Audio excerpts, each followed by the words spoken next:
আসসালামু আলাইকুম প্রিয় দর্শক, চলে আসলাম নতুন আর একটি রেসিপি নিয়ে।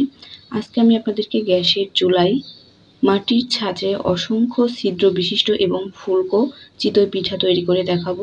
এটা খুব সহজ একটা রেসিপি, কিন্তু অনেকেই পারফেক্টলি এই চিতই পিঠাটা বানাতে পারেন না। চালের গুঁড়া দীর্ঘদিন হয়ে গেলে অনেকে বলে থাকেন এটা দিয়ে পিঠা তৈরি করা যায় না, কিন্তু এটা ভুল ধারণা। আজকে আমি আপনাদেরকে 1 মাস আগে তৈরি করে রাখা চালের গুঁড়া দিয়ে এই পিঠাটা তৈরি করে দেখাবো।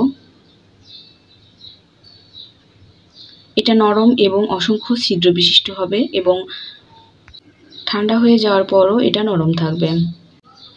একটা বাটির মধ্যে আমি নিয়ে নিচ্ছি 2 কাপ শুকনো চালের আটা। এই আটাটা আমার 1 মাস আগে তৈরি করে রাখা। দিয়ে দিচ্ছি 1.5 চা চামচ লবণ। এখন এই লবণটাকে আটার সাথে খুব ভালোভাবে একটু মিশিয়ে নেব।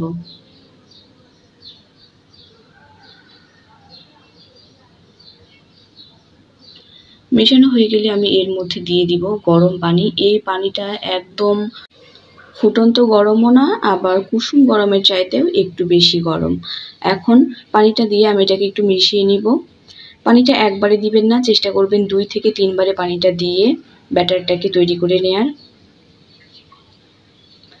প্রথমে একটু পানি দিয়ে আমি এটাকে একটু মিশিয়ে নিচ্ছি, তারপর আমি আর একটু পানি দিয়ে দিচ্ছি। একবারে বেশি পানি দিলে আপনার ব্যাটারটা পাতলা হয়ে যাওয়ার সম্ভাবনা থাকবে, সেক্ষেত্রে চেষ্টা করবেন 2 থেকে 3 বারে পানিটা অ্যাড করার। এই পর্যায়ে পানিটা দেওয়া হয়ে গেলে আমি এটাকে ভালোভাবে মিশিয়ে নিব। চেষ্টা করবেন আটাটাকে একটু ফেটিয়ে নেয়ার।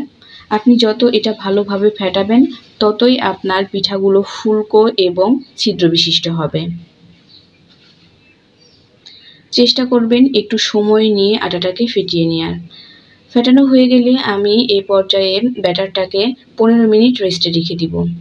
ফিরে আসছি 15 মিনিট পরে। দেখুন 15 মিনিট পরে ব্যাটারটা একটু ঘন হয়ে গেছে। এই পর্যায়ে আমি এটাকে আরেকটু মিশিয়ে নিব।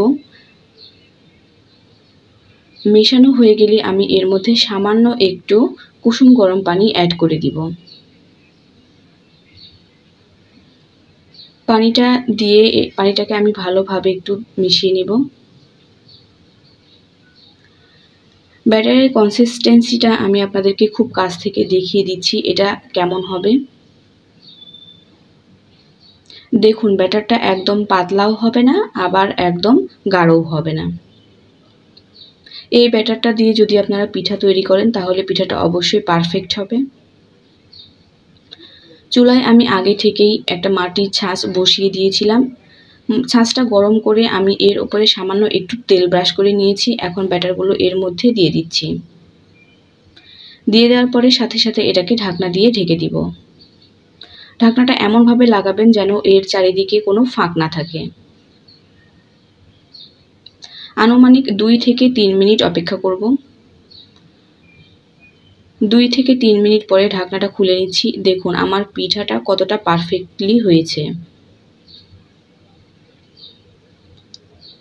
এটা যেমন খুব সহজে তুলেও নেওয়া যাচ্ছে, এবং এর পেছন দিকটাও দেখুন কতটা সুন্দর হয়েছে।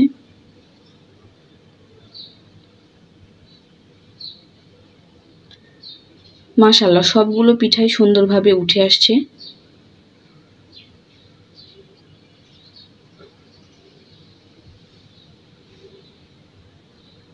চেষ্টা করবেন আমি যেভাবে পিঠাটা তৈরি করেছি ঠিক একই পদ্ধতিতে পিঠাটা তৈরি করে নেয়ার, তাহলে আমার মতো এরকম পারফেক্ট হবে। আমি আবারও আপনাদেরকে দেখিয়ে দিচ্ছি কিভাবে করবেন। অবশ্যই প্রত্যেকবার ব্যাটারটা ছাঁচে দেওয়ার আগে ছাঁচটা তেল দিয়ে মুছে নেবেন, তাহলে আপনার পিঠাগুলো ছাঁচ থেকে খুব ইজিলি উঠে আসবে।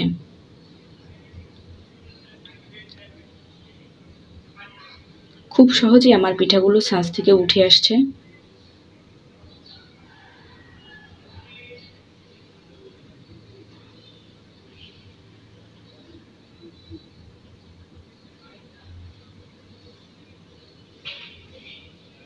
এই পিঠাগুলো ঠান্ডা হয়ে যাওয়ার পরও এরকম নরম তুলতুলে থাকবে।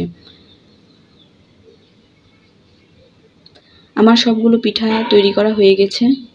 দেখুন এই পিঠাটা ফুলেছে এবং কত নরম তুলতুলে হয়েছে, আর এর পেছনের দিকটাও সাদা। এই পিঠাটাকে আপনারা মাংসের তরকারি, যে কোনো ধরনের চাটনি, ঝোলা গুড় সব কিছু দিয়েই খেতে পারেন। এর ভেতরেরটা দেখুন কত সুন্দর হয়েছে। আশা করছি আমার আজকের এই রেসিপিটা আপনাদের ভালো লাগবে।